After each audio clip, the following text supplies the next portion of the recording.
Assalamualaikum warahmatullahi wabarakatuh. Bertemu lagi bersama saya, Cikgu Salbiah dalam Jom Belajar Sains tahun 6 bersama Cikgu Salbiah. Baiklah, hari ini apa khabar murid-murid semua? Cikgu harap semuanya sihat-sihat dan bersemangat untuk terus belajar. Baiklah, kita teruskan ya. Cuba kamu lihat, gambar apakah yang cikgu tunjukkan itu? Oh, betul. Itu adalah satu video berkenaan dengan keadaan gigi, di mana gigi itu telah rosak. Tahukah kamu bagaimana gigi kita menjadi rosak? Jika kamu biasa pergi buat pemeriksaan gigi, tentunya kamu tahu keadaan gigi kamu sama ada rosak ataupun dalam keadaan yang bersih. Baiklah. Jadi ini adalah pengenalan untuk tajuk kita pada hari ini. Jadi objektif pembelajaran kita hari ini adalah untuk menyatakan 4 kesan buruk mikroorganisma dan yang kedua, menyatakan 4 kegunaan mikroorganisma. Bermaksud, mikroorganisma ada yang memberi kesan yang kurang baik kepada kita dan juga ada yang sangat berguna kepada kita. Baiklah, kita pergi pada yang pertama, iaitu kesan buruk. Kesan buruk yang pertama adalah setengah-setengah mikroorganisma ianya boleh merosakkan makanan kita. Sebagai contoh, lihat gambar yang cikgu paparkan. Perbualan antara seorang ibu dengan anaknya. Dek, jangan makan roti tu.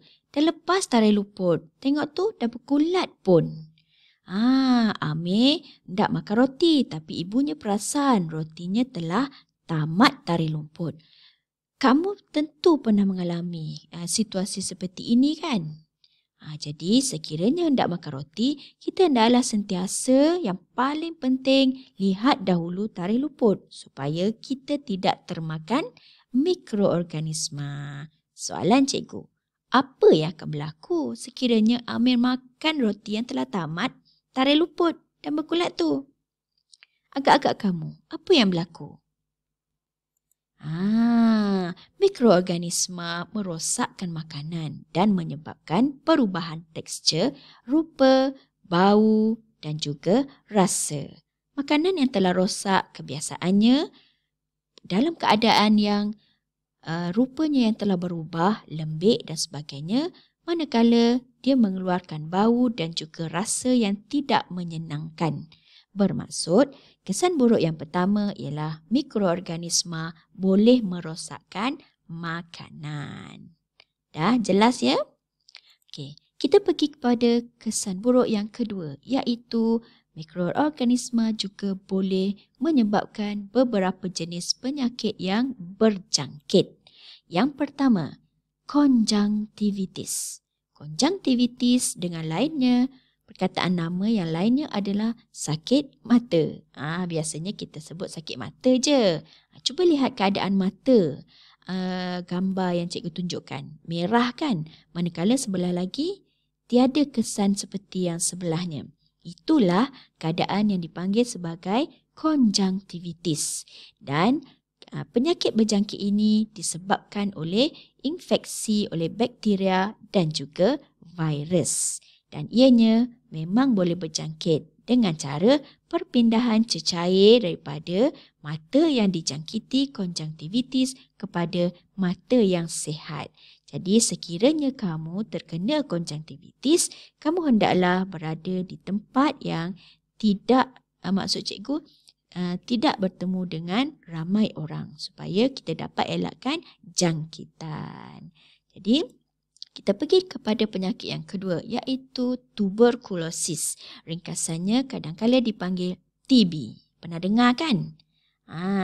TB atau tuberkulosis biasanya melibatkan keadaan manusia batuk yang berterusan dan ianya disebabkan oleh jangkitan bakteria di dalam paru-paru.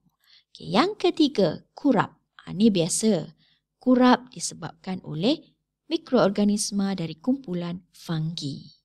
Kurap, panau, kudis, ruam dan juga ulat air. Semuanya disebabkan oleh mikroorganisma dari kumpulan fungi. Yang seterusnya adalah demam malaria. Demam malaria dibawa oleh sejenis nyamuk iaitu nyamuk tiruk, di mana mikroorganisma yang terlibat adalah protozoa iaitu Plasmodium. Dan protozoa ini dibawa oleh nyamuk melalui gigitannya. Seterusnya, disebabkan oleh virus, antaranya adalah demam denggi.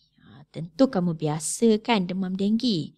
Ini adalah satu wabak yang kadang-kala jika ada yang memulakan agak sukar untuk kita berhentikan dia. Kerana ianya juga disebarkan oleh nyamuk iaitu nyamuk Aedes. Jadi kita hendaklah sentiasa membersihkan kawasan rumah kita kerana nyamuk Aedes suka bertelur di kawasan air bertakung yang bersih. Okay, cikgu teruskan lagi. Ini ialah rupa nyamuk Aedes kalau kamu nak kenal. Kakinya berbelang-belang putih dan hitam. Sangat cantik kan? Subhanallah, hebat ciptaan Allah. Okay, seterusnya, selesema. Selesema disebabkan oleh virus, iaitu virus influenza. Tengok rupa virus, sangat indah, sangat cantik tapi sangat bahaya. Sebagaimana yang kita dah belajar sebelum ini, virus adalah mikroorganisma terhalus. Okay, ini adalah rupa virus COVID-19 dan juga virus H1N1. Ini adalah virus COVID-19 ataupun namanya SARS-CoV-2. Cantik sungguh kan? Tapi sangat bahaya. Jadi hati-hati. Seterusnya, cikgu dah buat ringkasan. Kesan daripada kesan buruk mikroorganisma iaitu menyebabkan penyakit berjangkit terdapat sebanyak 7. Iaitu tuberkulosis, selesema, konjungtivitis, COVID-19, malaria, demam denggi, kurap. Dan yang selebihnya, untuk tambahan, kamu boleh dapatkan maklumat. Okey? Seterusnya, kesan buruk yang seterusnya adalah perebutan gigi. Sebagaimana yang cikgu tunjukkan di awal tadi. Ini adalah disebabkan oleh bakteria yang ada di dalam mulut kita. Ianya berusaha untuk menukarkan gula dan kanji dalam makanan kepada asid yang menyebabkan perebutan gigi. Jadi sekiranya kita makan dan tidak menggosok gigi, maka bakteria di dalam mulut kita akan menukarkan gula dan kanji sisa makanan tadi tu kepada asid dan menyebabkan gigi kita reput dan rongak, berlubang dan sebagainya. Tak elokkan gigi macam tu. Jadi silalah jaga gigi masing-masing. Ni lagi jelas tu. Biasanya keadaan macam ni yang jenis suka makan manis-manis. Okay, seterusnya, kesan buruk yang seterusnya menyebabkan keracunan makanan. Apabila kita makan makanan yang telah dicemari oleh bakteria seperti salmonella yang terdapat dalam makanan rosak, ianya akan membiak dan mengeluarkan toksik di dalam usus manusia. Ini yang dipanggil sebagai keracunan makanan. Kesannya, kita akan cirit-berit, muntah-muntah, pening kepala. Itu adalah tanda-tanda kamu mengalami keracunan makanan. Jadi, sila hati-hati dengan makanan yang kita makan. Baiklah, ini adalah rupa bakteria salmonella yang dibesarkan di bawah mikroskop. Sangat indah. Okay, seterusnya, tajuk yang kedua kita adalah kegunaan mikroorganisma. Selain daripada kesan buruk, mikroorganisma juga ada kegunaan dia. Yang pertama, di dalam pembuatan makanan. Setengah-setengah makanan ada menggunakan mikroorganisma dalam penghasilannya. Sebagai contoh, mikroorganisma kumpulan bakteria digunakan untuk membuat keju, yogurt dan juga minuman berkultur. Jadi jika kamu suka minum minuman berkultur seperti deterjen, kalsium dan sebagainya, bererti kamu telah meminum bakteria. Macam mana tu ya? Oh, tak apa. Sebenarnya yang itu adalah bakteria yang baik untuk usus kita. Jangan takut ya. Okey, seterusnya, bakteria Lactobacillus terdapat di dalam yogurt. Inilah lebih kurang rupanya. Okey, seterusnya, yeast digunakan dalam pembuatan roti, tapai dan juga tempe. Ini daripada kumpulan fungi. Sebagaimana yang kita telah belajar, yeast menyebabkan dough itu mengembang. Okey, kegunaan yang kedua adalah dalam penghasilan antibiotik. Antibiotik bererti sejenis bahan ataupun apa yang kita makan untuk menghalang penularan bakteria dan juga penyebab penyakit kita. Sama juga dengan vaksin. Jadi digunakan untuk menghalang pertumbuhan mikroorganisma yang menyebabkan penyakit. Okey, kegunaan seterusnya adalah dalam penguraian bahan organik. Sebagai contohnya, kita menghasilkan baja organik. Mikroorganisma dia akan mereputkan tinja ayam, tinja lembu atau tinja kambing yang digaulkan dengan serbuk kayu. Perebutan ini membentuk baja organik. Ini adalah contoh-contoh baja organik. Seterusnya, bagi merawat sisa kumbahan.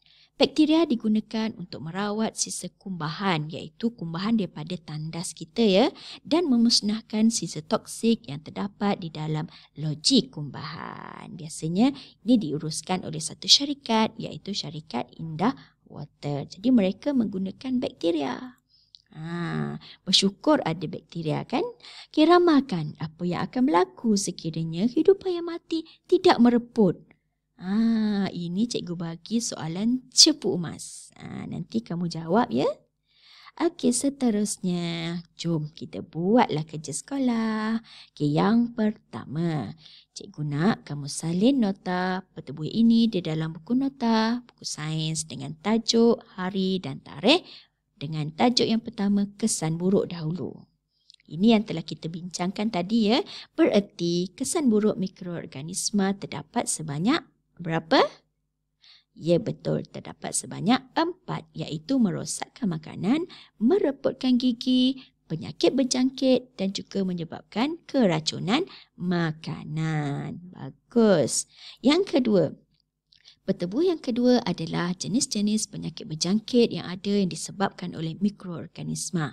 Jadi ini pun cikgu nak kamu buat di dalam buku nota. Okey, yang ketiga, tajuk yang kedua adalah kegunaan mikroorganisma. Jadi dipecahkan kepada 3, iaitu untuk pembuatan makanan, penghasilan antibiotik dan juga penguraian bahan organik. Jadi itulah 2 topik yang kita bincangkan pada sesi pembelajaran kita pada hari ini, iaitu kesan buruk dan juga kegunaan mikroorganisma. Ada 4 kesan buruk dan juga ada 3 kegunaan mikroorganisma. Jadi cikgu harap kamu dapat memahami tajuk ini dengan baik kerana tajuk ini agak mudah untuk difahami dan ianya ada di sekitar kita. Boleh? Macam itulah. Bagus, bersemangat. Dan yang akhirnya, cikgu ada sediakan latihan penilaian untuk kefahaman. Jadi, kamu bolehlah jawab soalan di quizis.com ini dan jawab betul-betul bersungguh supaya dapat markah yang mewakili tahap kefahaman kamu bagi tajuk ini. Dan cikgu harap kamu semua dapat berjaya menjawab dan memahami tajuk kita pada hari ini. Dah habis. Baiklah, sehingga bertemu lagi, cikgu ucapkan selamat belajar dan jumpa lagi. Assalamualaikum warahmatullahi wabarakatuh. Bye-bye.